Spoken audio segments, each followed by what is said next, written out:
avec les informations sur le non-Hodgkins à l'âge de 64 ans. La maladie s'est propagée rapidement et Jackie a choisi de mourir chez elle. Son fils, John, a appelé sa sœur Lee pour l'informer que Jackie n'avait plus que quelques heures à vivre. Lee s'est précipitée au chevet de sa sœur. Les deux sœurs se sont retrouvées seules pour parler et ont partagé un moment final, aussi proche qu'elles l'étaient dans leur jeunesse. Les rumeurs d'une liaison de Lee avec John ou de Jackie, volant un assistant à Lee, ainsi que toutes les tragédies, jalousies et trahisons, les avaient séparées. Mais, en ces moments ultimes, elles ont parlé de leur enfance, de leur père, du temps où elles n'étaient pas seulement sœurs, mais meilleures amies. Jackie est morte le 19 mai 1994, ironiquement le jour de l'anniversaire de son père. Lee a pleuré, mais lorsque le testament a été lu, Lee en a été complètement exclu. Ses dernières paroles pour sa sœur, inscrites dans le testament: « Je n'ai prévu aucune disposition pour ma sœur Lee Radswell, pour qui j'ai une grande affection, car je l'ai déjà fait de mon vivant. » Lee s'est sentie profondément blessée, publiquement humiliée. Comment deux sœurs qui avaient départagé tant de choses pouvaient-elles en arriver là? Voici l'histoire déchirante de Jackie Kennedy et de sa sœur Lee Radswell. Une saga d'amour, de jalousie, de trahison et d'une rivalité qui a duré toute une vie et qui a révélé le prix le plus cruel du pouvoir et de la célébrité en Amérique. Jackie et Lee Bouvier étaient les seules filles de John Bouvier III et de Janet Lee.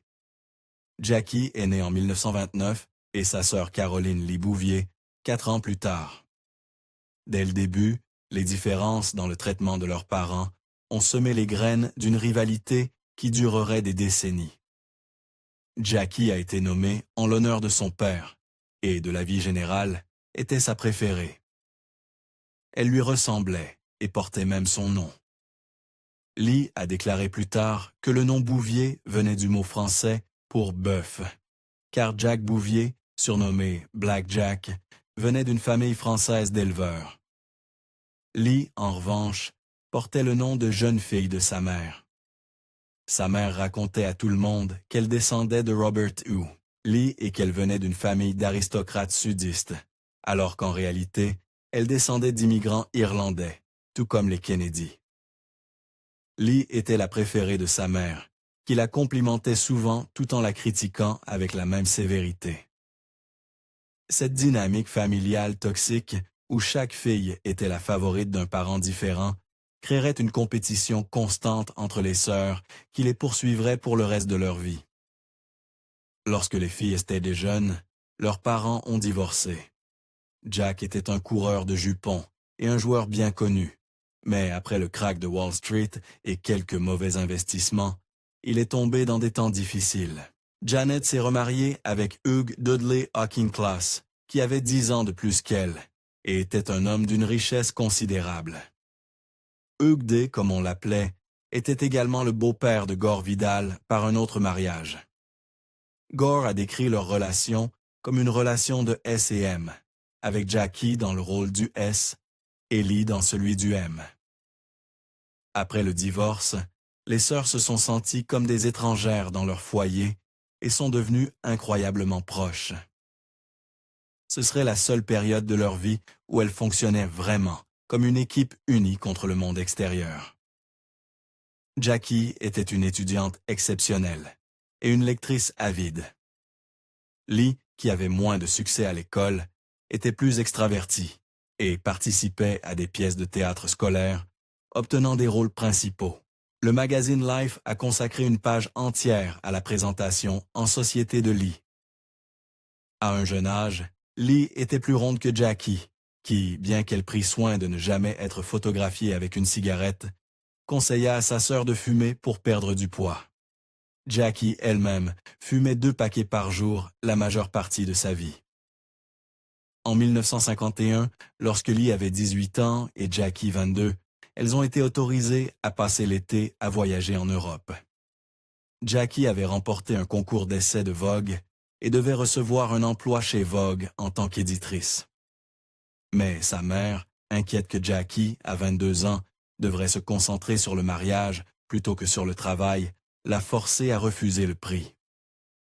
Le voyage en Europe fut sa consolation. Jackie et Lee parlaient couramment le français et avaient un grand intérêt pour les arts. Elle s'appelait affectueusement Pex et Jax. Lee tenait un album de souvenirs de cette époque, écrivant les entrées, tandis que Jackie y ajoutait des dessins et des poèmes. Les deux sœurs charmaient tous ceux qu'elles rencontraient et étaient meilleures amies, passant leurs journées dans des cafés ou à se promener, et leurs soirées dans des fêtes, se mettant dans divers ennuis où elles se couvraient mutuellement. De la vie de tous, ce fut le moment de leur vie où elles furent les plus proches. Les deux sœurs ne voyageraient plus ensemble pendant 13 ans, jusqu'à ce que Jackie soit première dame des États-Unis. De retour en Amérique, Jackie est devenue une fille de caméra inquisitive pour le Washington Times Herald. Dans ce rôle, elle abordait des gens dans la rue, prenait des photos et leur posait des questions comme « La mort de quelle personne célèbre vous a le plus marqué? Les riches profitent-ils plus de la vie que les pauvres?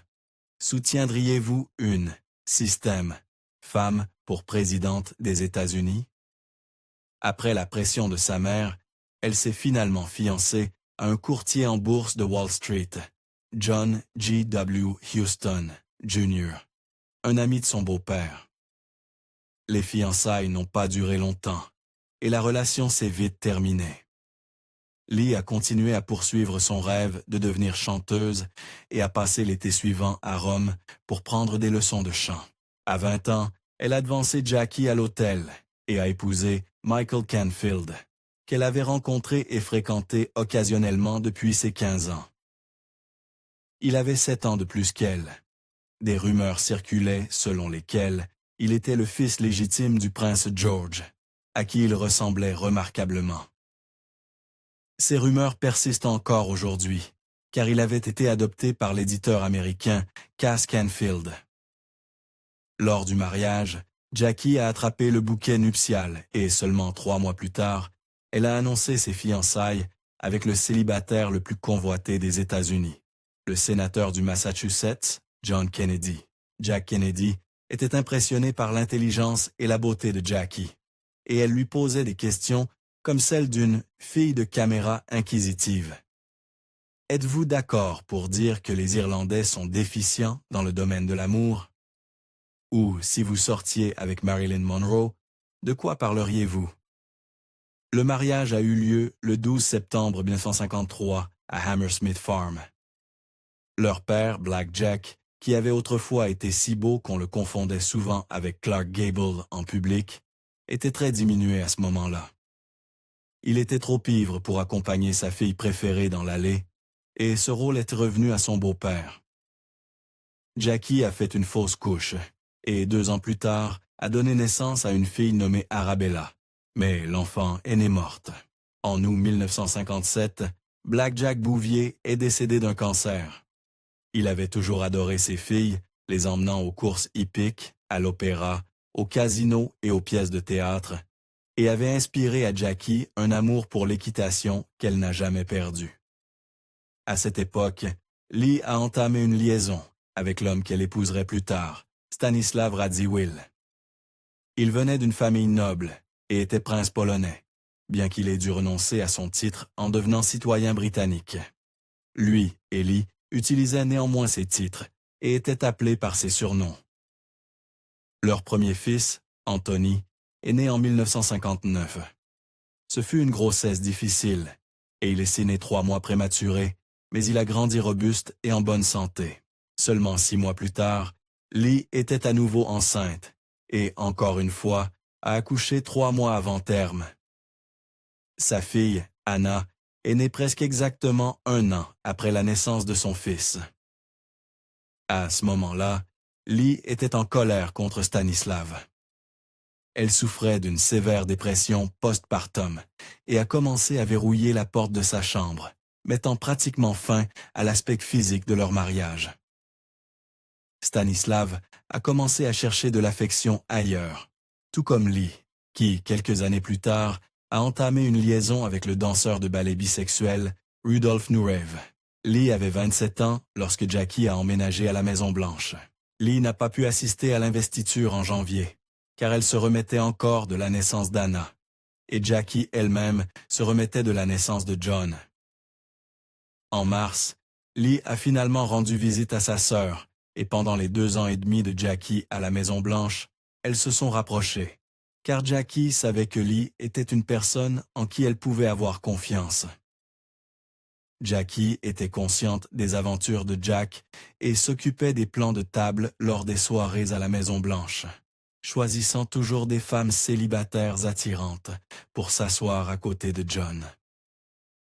Un ami a dit qu'elle était chargée de choisir les maîtresses de Jack. C'était très français, ont-ils commenté. Jack avait des problèmes de santé depuis des années, notamment à cause de blessures subies pendant la Seconde Guerre mondiale. Il était traité par le célèbre Dr Max Jacobson, que Stanislav lui avait présenté. Jacobson, surnommé Dr Feelgood, administrait des injections concoctées dans son laboratoire qui noircissaient à ses ongles. Il appelait cela le régénérateur de tissus miraculeux. Il s'agissait d'amphétamines, de placenta humain, de moelle osseuse, de stéroïdes, d'hormones animales et d'analgésiques. À cette époque, Lee a commencé une liaison avec le magnate grec Aristote Onassis, l'un des hommes les plus riches du monde. Onassis, qui avait 27 ans de plus que Lee, était encore très impliqué avec Maria Callas. Callas a rappelé plus tard. « Jackie ne m'a jamais déplu, mais je détestais Lee. Je la déteste. Je ne peux pas m'en empêcher. Je la déteste. » Bobby Kennedy et John désapprouvaient Onassis depuis longtemps et ont essayé d'éloigner Lee de lui. Bobby lui a demandé de l'accompagner dans un voyage à Berlin avec le président alors que Jackie était enceinte de 7 mois. Lee s'est tenu près du président lorsqu'il a prononcé son célèbre discours du mur de Berlin. Tous les hommes libres, où qu'ils vivent, sont citoyens de Berlin. Et donc, en tant qu'homme libre, je suis fier des mots « Ich bin ein Berliner ». Ce fut l'expérience la plus excitante de ma vie, a rappelé Lee plus tard. Stanislav a affirmé que, pendant cette période, Lee avait également entamé une liaison avec Jack. Jackie a donné naissance à Patrick le 9 août 1963, qui est mort quelques heures plus tard. Lee a immédiatement pris l'avion pour Boston pour être avec Jackie. Jackie était dans une profonde dépression, et Lee a encouragé Onassis à l'inviter pour une croisière en Grèce sur son yacht. Kennedy ne voulait pas qu'elle y aille, mais Jackie ne pouvait pas envisager de retourner à Washington si tôt. Jack l'a supplié de ne pas y aller, acceptant finalement à condition qu'elle persuade Lee de ne pas épouser Onassis pour le bien de la famille. À la fin de la croisière, Lee a reçu 3 bracelets incrustés de diamants, mais elle a offert à Jackie un collier de diamants et de rubis, estimé à $50,000. Lee était contrariée. Elle a écrit à son beau-frère que les rubis de Jackie éclipsaient ses petits bracelets insignifiants. Le 22 novembre 1963, la vie des 2 sœurs a changé à jamais. Jackie a organisé les funérailles et a modelé la procession sur celle d'Abraham Lincoln, avec un cercueil tiré par des chevaux serpentant à travers la ville. Jackie a refusé de voyager dans la Cadillac émise par le gouvernement. Elle a choisi de marcher derrière le cercueil, menant une délégation de 92 nations. Beaucoup d'assistants ont essayé de l'en dissuader, mais Lee l'a encouragé à le faire. Par coïncidence, le nom du cheval noir qui accompagnait le cercueil était Black Jack, le même surnom que leur père. Avant de partir pour Washington, Lee avait appelé Onassis pour l'inviter aux funérailles et lui avait proposé de séjourner à la Maison-Blanche, l'une des 6 seules personnes invitées à le faire. Certains ont spéculé que Lee avait prolongé l'invitation par gratitude pour avoir restauré Jackie après la mort de Patrick. D'autres ont dit qu'en invitant Onassis, elle pourrait raviver son intérêt pour elle. Truman Capote, qui était ami avec Lee, a déclaré que l'invitation était en réalité une idée de Jackie. Elle savait qu'elle ne pouvait pas inviter le Grec elle-même, Mais en faisant en sorte que Lee l'inclue, il recevait automatiquement une invitation de la famille.